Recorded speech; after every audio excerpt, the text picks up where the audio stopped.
Good morning students.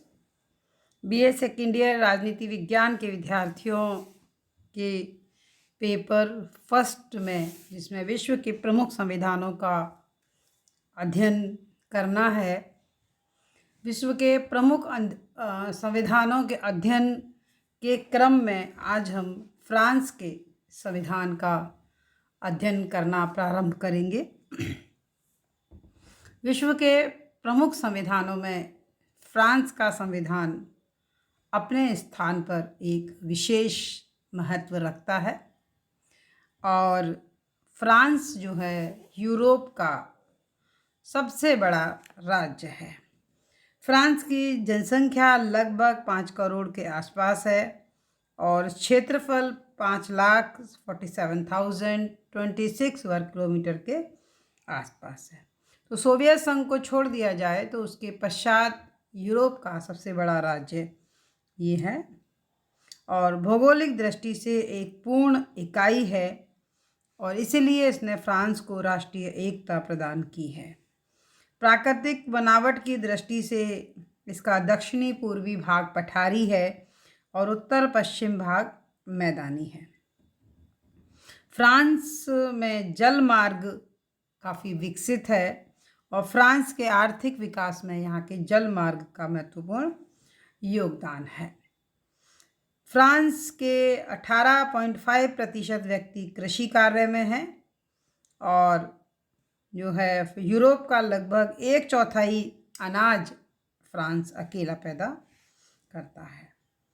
France में इस समय जो है आर्थिक स्थिति थोड़ी कम अच्छी है, तो इस वजह से बेरोजगारी का प्रश्न फ्रांस में भी काफ़ी बड़ा है और इन्हीं कारणों की वजह से फ्रांस को कई बार रुग्ण फ्रांस की संज्ञा भी दी जाती है।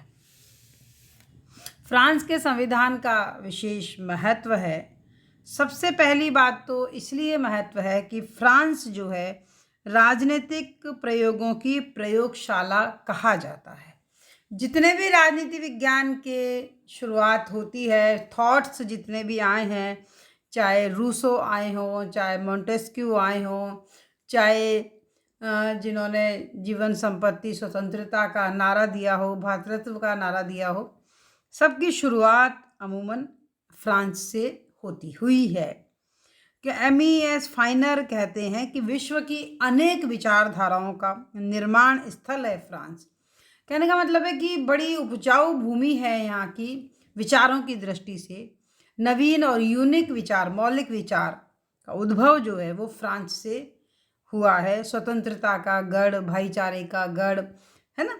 उदारवादी विचारधाराओं की जन्म स्थली जो है वो आप फ्रांस को कह सकते हैं। तो विश्व की विचारधाराओं का निर्माण स्थल इसको कहा गया है। विभिन्न राजनीतिक विचारधाराओं, संस्थाओं को जो फ्रांस से उत्पन्न हुई हैं और पूरी दुनिया के देशों ने उसको स्वीकार किया है। जिस लोकतंत्र की बात आज सारी दुनिया करती है, वही लोकतंत्र का प्रारंभ भी फ्रांस से हुआ है। फ्रांस में जो लोकतंत्र के उच्च आदर्श हैं, स्वतंत्रता, समानता और भाईचारा, ये सब जगह ऐसे कहते हैं कि भाई लोकतंत्र में ये सब बातें होनी चाहिए, तो ये फ्रांस की क्रांति की देन है। दूसरी बात यह है कि ये यूरोपियन महाद्वीप का प्रतिनिधि देश है। कोई भी यूरोपियन देश यूरोप की सभ्यता संस्कृति का इतने अच्छे से रिप्रेजेंट नहीं करता जितना कि फ्रांस करता है। देखिए, मानव जीवन के जितने भी प्रतिमान होते हैं, चाहे वो साहित्य हो, चाहे वो कला हो, चाहे वो संगीत हो, चाहे वो संस्कृति हो, चाहे वो दर्शन हो, चाहे वो आपके एडमिनिस्ट्रेशन हो, जितनी श्रेष्ठता फ्रांस में प्राप्त है उतनी जो है श्रेष्ठता कहीं और नहीं है। तो फ्रांस के इतिहास में ये बात देखी जाती है कि प्रत्येक विपत्ति और प्रत्येक पराभव के बाद फ्रांस ने तीव्र गति के साथ प्रगति की। सेकेंड वर्ल्ड वॉर में सबसे ज़्यादा नुकसान अगर हुआ तो फ्रांस को हुआ, क्योंकि सेकेंड वर्ल्ड वॉर जिस जमीन के ऊपर लड़ा गया, जिस भूमि के ऊपर युद्ध लड़ा गया वो यूरोप की भूमि थी। यूरोप की ज़मीन पर सेकेंड वर्ल्ड वॉर लड़ा गया और सबसे ज़्यादा नुकसान वो यूरोप के देशों को हुआ, और वो यूरोप के देशों में भी फ्रांस वगैरह में काफ़ी ज़्यादा हुआ। तो जिस सेकेंड वर्ल्ड वॉर के बाद जिस देश को यूरोप का रुग्ण व्यक्ति कहा जाता था, सिकमैन ऑफ यूरोप, और आज वो वापस विकसित देशों की श्रेणी में आकर के खड़ा हुआ है। 1958 में यहाँ के राष्ट्रपति थे चार्ल्स डे गॉल, और चार्ल्स डे गॉल के नेतृत्व में फ्रांस ने वापस तेजी से तरक्की की और वापस में इस स्थिति को प्राप्त है। तो फ्रांस इस चीज़ को स्वीकार करता है या इस लोकोक्ति को सही सिद्ध करता है कि जब फ्रांस को सर्दी लगती है तो यूरोप को छींक आ जाती है ना। और तीसरी जो इनकी खास बात यह है कि शक्ति पृथक्करण का जो सिद्धांत है, जो लॉर्ड मॉन्टेस्क्यू ने दिया है, जिसके ऊपर विश्व के सभी संविधान ये कहते हैं कि हम शक्ति पृथक्करण के सिद्धांत का अनुसरण करते हैं, तो वो फ्रांस के ही विचारक ने उसको दिया था। और उनका जो नया संविधान है उसमें भी चार्ल्स डे गॉल वाले संविधान में भी इस बात की उन्होंने दी है। जिस प्रकार से इंग्लैंड का जो शासन है वो रूल ऑफ लॉ यानी कानून के शासन के लिए प्रसिद्ध है, उसी तरीके से फ्रांस एडमिनिस्ट्रेटिव लॉ प्रशासनिक कानून या प्रशासकीय विधि के लिए प्रसिद्ध है। फ्रांस अपनी प्रशासकीय विधि, प्रशासकीय न्याय प्रणाली, प्रशासकीय शासन प्रणाली सभी के लिए अलग से प्रसिद्ध है, और इसलिए इस जो फ्रांस है इसने अन्य देशों की संस्थाओं पर प्रभाव डाला है। एक और इनकी खास बात यह है कि यहाँ पे संवैधानिक परिषद जैसी संविधान की एक संस्था यहाँ पर बनाई गई है, जो और देशों में देखने को नहीं मिलती है। कि और जगह तो क्या होता है कि सर्वोच्च न्यायालय संविधान की समीक्षाएं करती हैं, लेकिन फ्रांस में संविधान की जांच करना, उसकी समीक्षा करना, ये सब काम संवैधानिक परिषद करती है। तो चुनाव आयोग का भी जो दायित्व है वो काम भी यहाँ पर संवैधानिक परिषद करती है। भारतीय विद्यार्थियों के लिए फ्रांस का संविधान इसलिए बहुत महत्वपूर्ण है कि 12 वर्ष के शासन कालों में फ्रांस में 25 बार मंत्रिमंडल बदले, और उन जिससे मतलब कहने का मतलब है बड़ा ही राजनीतिक अस्थिरता का दौर फ्रांस में रहा। फिर उसके बाद में इस राजनीतिक अस्थिरता को दूर करने के लिए एक नया संविधान तत्कालीन फ्रांस के राष्ट्रपति चार्ल्स डे गॉल ने बनवाया, और उनके नेतृत्व में जो संविधान बना उसको ही 5वां गणतंत्र का संविधान कहा जाता है। आपके कई बार फ्रांस के संविधान के बारे में कहेंगे तो ऐसे भी क्वेश्चन आ जाते हैं कि 5म गणतंत्र के संविधान की विशेषताएं बताइए। तो ये 1958 में चार्ल्स डे गॉल के नेतृत्व में एक राजनीतिक अस्थिरता को दूर करने के लिए एक नवीन संविधान बनाया गया, और इसको 5म गणतंत्र का संविधान कहा गया। और इस 5म गणतंत्र के संविधान के द्वारा राजनीतिक अस्थिरता को दूर करने में इनको महत्वपूर्ण सफलता मिली है।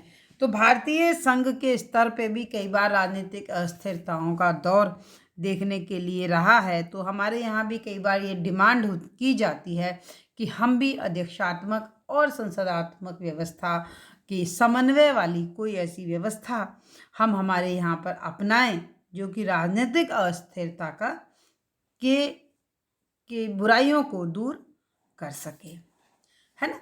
तो आगे हम बात करेंगे कि यहाँ के संविधान की प्रमुख विशेषताएं कौन सी हैं। 5म गणतंत्र के संविधान की प्रमुख विशेषताएं: राजनीतिक अस्थिरता और दुर्बलता को दूर करने के लिए चार्ल्स डे गॉल में 1958 में जो नया संविधान अपनाए उसके 2 मूल मंत्र थे, एक तो व्यवस्था और दूसरा स्थायित्व, ऑर्डर एंड स्टेबिलिटी। उन्होंने चार्ल्स डे गॉल ने कहा है कि इस संविधान को अंगीकृत कर फ्रांसीसी जनता ने एक नवीन और उज्जवल भविष्य का आह्वान किया है। तो जो संविधान की जो विशेषताएं हैं वो इस प्रकार से है। सबसे पहला पॉइंट तो यही है कि यहाँ पे संविधान की प्रस्तावना का समावेश है। हालांकि प्रस्तावना लगभग सभी संविधानों में होती है ना, लेकिन फ्रांस के संविधान इस दृष्टि से विशेष है कि फ्रांस के संविधान में और फ्रांस के संविधान की प्रस्तावना में नागरिक अधिकार, अंतर्राष्ट्रीय कानून के प्रति प्रतिबद्धता और फ्रांसीसी संघ का उल्लेख किया गया है। कहने का मतलब है कि नागरिक अधिकारों का उल्लेख इस संविधान की प्रस्तावना में किया गया है। और फ्रांस की संविधान के प्रस्तावना के जो 3 मूल तत्व हैं उसमें मानव अधिकारों की घोषणा को गौरवपूर्ण तरीके से उसमें याद किया गया है। यहाँ महिला और पुरुष सभी को समान अधिकार दिए गए हैं। समाजवादी दर्शन से भी यहाँ के अधिकार मतलब प्रभावित हैं। और इसमें यहाँ पे जो है फ्रांस जो है स्वतंत्रता, समानता और भ्रातृत्व की बात भी करता है। दूसरी बात यह है कि ये संकट काल का शिशु है, अ चाइल्ड ऑफ क्राइसिस।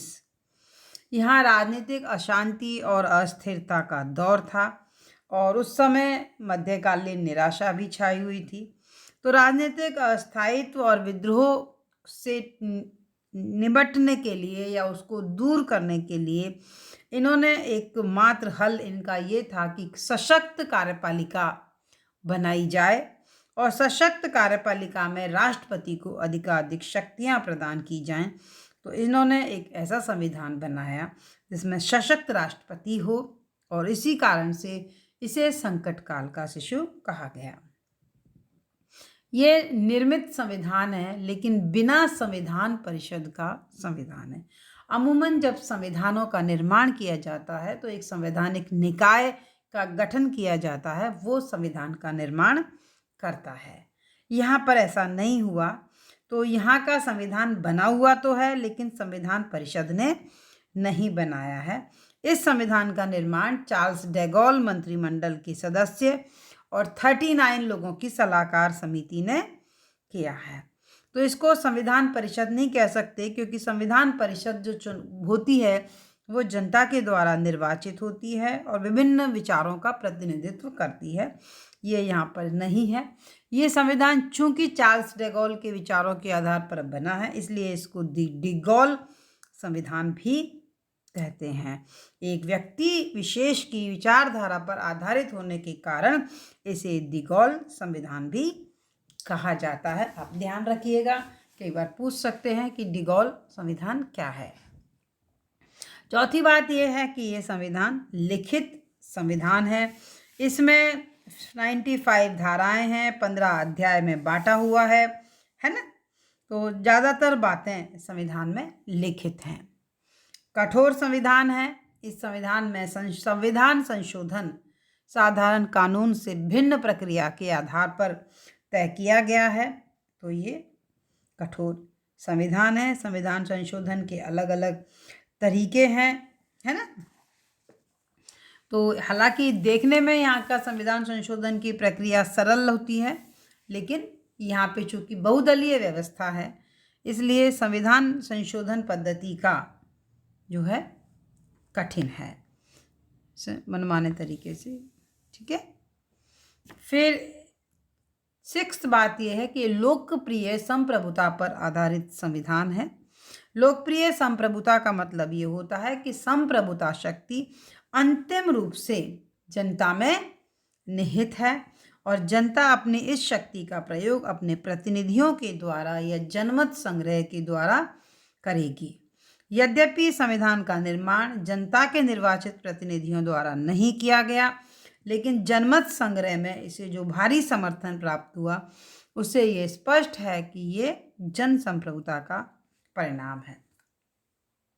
संविधान का जनतंत्रीय एवं गणतंत्रीय स्वरूप। जनतंत्र का अर्थ आप समझते हैं डेमोक्रेसी है, लेकिन गणतंत्र का अर्थ भी आपको पता होगा कि गणतंत्र का इंग्लिश में इसको रिपब्लिक कहते हैं। गणतंत्र का अर्थ ये होता है कि हेड ऑफ द नेशन, जो शासनाध्यक्ष है, जो राष्ट्राध्यक्ष है, वो वंश परंपरा से नहीं आकर के जनता के द्वारा प्रत्यक्ष या अप्रत्यक्ष रूप से निर्वाचित होता है, तो वो व्यवस्था गणतंत्रात्मक व्यवस्था कहलाती है। ब्रिटेन वंश परंपरा से राजतंत्र है वहाँ पे, इसलिए वो राजतंत्र है। राजा वहाँ पे वंश परंपरा से आता है। आपके भारत में राष्ट्रपति जनता के द्वारा प्रत्यक्ष अप्रत्यक्ष रूप से निर्वाचित होते हैं, इसलिए भारत गणतंत्र है। और आप जानते हैं कि कल गणतंत्र दिवस मनाने वाले हैं। तो गणतंत्र का मतलब होता है कि head of the nation should be elected, है ना। ये आपके लिए जो है एक तरीके से कंसेप्चुअल बात है, तो मैं सोचती हूँ कि दिमाग में स्पष्ट होनी चाहिए। तो फ्रांस को अविभाज्य धर्मनिरपेक्ष सामाजिक गणतंत्र घोषित किया गया है और संविधान में ये स्पष्ट रूप से कहा गया है कि गणतंत्रीय स्वरूप को संशोधित किसी भी कारण से नहीं किया जा सकता। सर्वोच्च पदाधिकारी जनता द्वारा निर्वाचित है।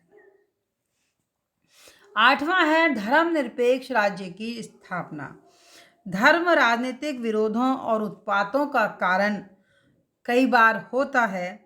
तो 1789 की फ्रांस की क्रांति के बाद से ही धर्म को राजनीति से अलग रखने की चेष्टा की गई और इसीलिए फ्रांस में 5वें गणतंत्र के में फ्रांस को धर्मनिरपेक्ष राज्य घोषित किया गया और ये कहा गया कि राज्य सभी विश्वासों का आदर करेगा, सभी नागरिकों के बीच जाति या धर्म के आधार पर भेदभाव किए बिना समानता स्थापित करेगा और साथ में ये भी कहा गया है कि वो धर्मनिरपेक्ष शिक्षा की व्यवस्था करेगा, है ना। इसके बाद में यहाँ मौलिक अधिकारों की व्यवस्था है। मौलिक अधिकारों की व्यवस्था की गई है और लेकिन मौलिक अधिकारों की व्यवस्था यहाँ पे प्रस्तावना में की गई है। एक नई बात है कि मौलिक अधिकार यहाँ के संविधान का मुख्य हिस्सा नहीं है बल्कि प्रस्तावना में शामिल हैं। जीवन के सभी क्षेत्रों में स्त्री पुरुष सभी को समान अधिकार यहाँ पर प्रदान किए गए हैं और पश्चिमी प्रजातंत्र से प्रभावित होते हुए भी समाजवादी प्रभाव यहाँ के अधिकारों में देखने को मिलता है। संसदात्मक और अध्यक्षात्मक शासन व्यवस्था का समन्वय यहाँ के संविधान में पाया जाता है। यहाँ पे दोनों ही तरह की शासन व्यवस्थाओं में समन्वय किया गया है। यहाँ के मंत्रिमंडल को संसद की कार्यवाही में भाग लेने का अधिकार है और मंत्रिमंडल संसद के प्रति उत्तरदायी होता है और संसद को सरकार की निंदा करने का भी अधिकार प्राप्त है। लेकिन इसके बाद भी आप यहाँ पर जो है इनको हटाने का अधिकार प्रधानमंत्री मंडल को नहीं है, संसद को नहीं है। फ्रांस का राष्ट्रपति भारत के राष्ट्रपति के समान नहीं है और उसको अनेक शक्तियाँ प्रदान की गई हैं। व्यवहार में राष्ट्रपति अपनी समस्त शक्तियों का प्रयोग विवेक के आधार पर करते हैं और प्रधानमंत्री की नियुक्ति का भी अधिकार है और प्रधानमंत्री के परामर्श पर वहाँ के जो सदन है राष्ट्रीय सभा को भंग करने का भी अधिकार उसको प्राप्त है। यहाँ के मंत्रिमंडल सदन की कार्यवाहियों में भाग लेते हैं किंतु वे संसद के सदस्य नहीं होते हैं, ना ही उन्हें संसद में मतदान करने का अधिकार है। अगर राष्ट्रपति के द्वारा किसी व्यक्ति को मंत्रिमंडल में शामिल कर लिया जाता है तो उसे संसद की सदस्यता का त्यागपत्र देना होता है। तो ये व्यवस्था अध्यक्षात्मक व्यवस्था के समान है। तो ये कहा जा सकता है ना तो ये अमेरिकी ढंग की अध्यक्षात्मक व्यवस्था है, ना ही ये ब्रिटेन के तरीके की संसदात्मक व्यवस्था है, बल्कि ये दोनों का मिश्रण है।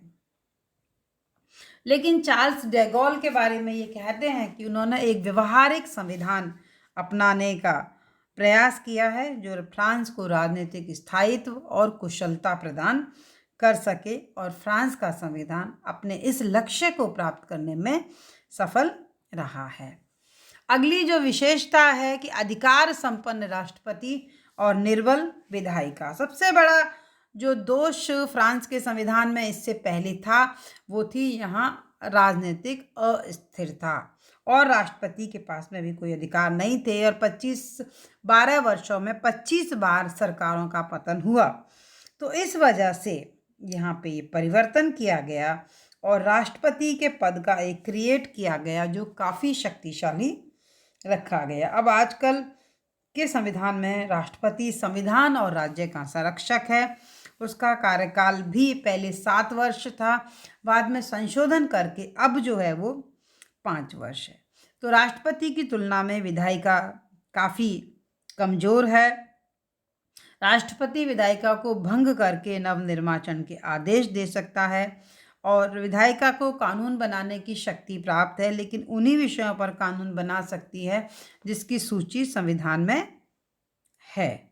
तो नवीन संविधान का जो उद्देश्य है वो मुख्य उद्देश्य तो वहाँ की संसद के अधिकारों को सीमित करना है। तो नवीन संविधान में एक चीज़ और है कि जो दोनों सदन हैं उनको बिल्कुल समान अधिकार दिए गए हैं और ये भी कहा गया है कि अगर किसी भी कारण से राष्ट्रपति का पद रिक्त हो जाता है तो सीनेट का जो अध्यक्ष है वो राष्ट्रपति का पद ग्रहण करता है। ये अधिकार इससे पहले निम्न सदन के अध्यक्ष को था। तो ये मानते हैं कि राष्ट्रपति के पद को इन्होंने सशक्त किया और कार्य व्यवस्थापिका को थोड़ा से अधिकार विहीन किया ताकि राजनीतिक अस्थिरता न हो। फिर ये शक्ति सिद्धांत के सिद्धांत पर आधारित संविधान है, क्योंकि शक्ति सिद्धांत का जो प्रवर्तक है लॉर्ड मॉन्टेस्क्यू वो फ्रांसीसी नागरिक थे, फ्रांस विचारक थे और उनके अपने विचारों का प्रभाव फ्रांस के संविधान पर पड़ा और पंचम गणतंत्र में इस चीज़ को उन्होंने लागू किया।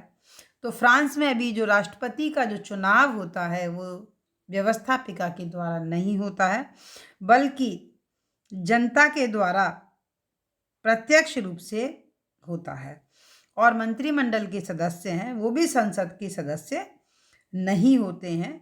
कई जगह यहाँ पे शक्ति सिद्धांत को पूरी तरीके से नहीं अपनाया है, क्योंकि यहाँ का मंत्रिमंडल विधानमंडल के प्रति उत्तरदायी तो है, कार्रवाई में भी भाग लेता है, लेकिन वो उसको हटा नहीं सकते। शक्ति विभाजन को पूरे तौर पर अपनाना अव्यावहारिक माना गया है, इसलिए यहाँ पर थोड़ा सा ऐसा इन्होंने व्यवस्था की है। राजनीतिक दलों को संवैधानिक मान्यता प्राप्त की है। सभी विश्व के सभी संविधानों में राजनीतिक दलों को अपरिहार्य माना गया है, लेकिन किसी भी देश के संविधानों में राजनीतिक दलों का जिक्र नहीं किया गया है।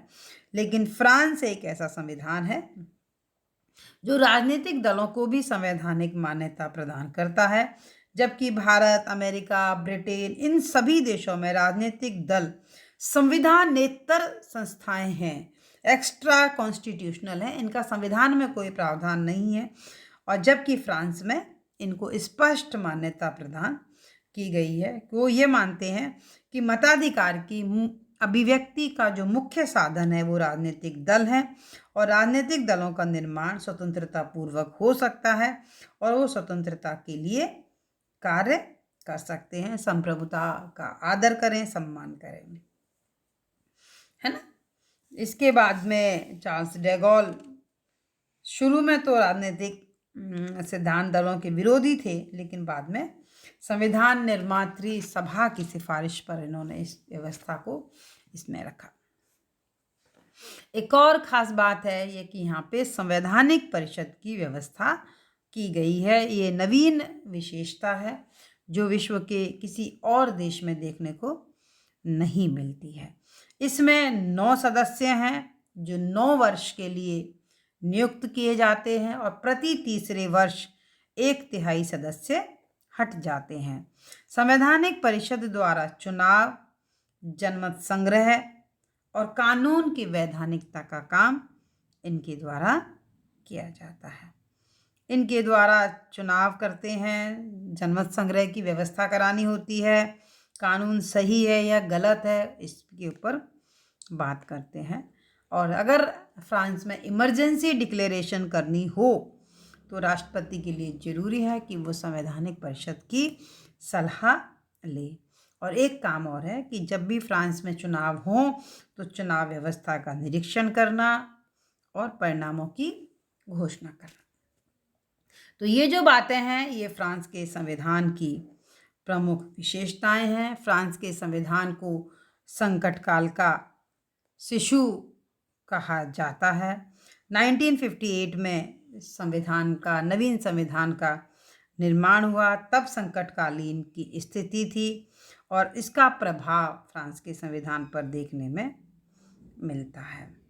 फ्रांस का जो 5वां संविधान है, ये प्रारंभ से ही वाद विवाद का विषय रहा है। बहुत से विरोधियों ने इसकी कटु आलोचना की है। उन्होंने कहा है कि यह संविधान जनता का नहीं है, ये केवल चार्ल्स डे गॉल का संविधान है और एक व्यक्ति ने बनाया है और उसका जो है स्वरूप इसमें देखने को मिला है ना। और वो ये मानते हैं कि इसमें राष्ट्रपति को इतनी अधिक शक्तियां मिली हुई हैं कि वो शक्तियों का दुरुपयोग कर सकता है। लेकिन चार दशक हो गए हैं और उसमें फ्रांस ने जो विकास किया है, और सबसे बड़ी बात जो यहाँ पे राजनीतिक अस्थिरता को दूर करके जो राजनीतिक स्थायित्व को इन्होंने प्राप्त किया है और शक्तिशाली देश बनने की दिशा में जो कदम उठाए हैं, इसलिए फ्रांस के 5वें गणतंत्र की तारीफ की जानी चाहिए। आज जो भी कुछ है फ्रांस, वो 5म गणतंत्र के कारण है, इसमें कोई अतिशयोक्ति नहीं होगी, है ना। तो जितने भी आशंकाएं फ्रांस के संविधान को लेकर थीं, वो असत्य सिद्ध हुई हैं। फ्रांस की संविधान की धारा 5 राष्ट्रपति को संविधान का संरक्षक घोषित करती है। उसमें कहा गया है ना, कि हालांकि डे गॉल ने भी कहा था कि संविधान वैसा ही है जैसा मैं कहता हूँ। तो शक्तिशाली देश गणतंत्र की दिशा में फ्रांस का संविधान 5वां गणतंत्र है। इसके बाद में कार्यपालिका और विधायिका के बीच एक संघर्ष उत्पन्न होने की जो स्थिति थी, है ना, वो अब धीरे धीरे भी कम हो गई है। हालांकि बहुत इसकी आलोचनाएं भी काफ़ी हुई हैं, लेकिन शक्तिशाली गणतंत्र बनने की दिशा में जो कदम उठाए हैं, उनका श्रेय राजनीतिक स्थायित्व को जाता है। और ये जो राजनीतिक स्थायित्व है, ये 5म गणतंत्र के संविधान की देन है। मैं समझती हूँ कि आपको फ्रांस के संविधान की विशेषताएं समझ में आ गई होंगी। तब तक अगले वीडियो लेक्चर तक के लिए धन्यवाद।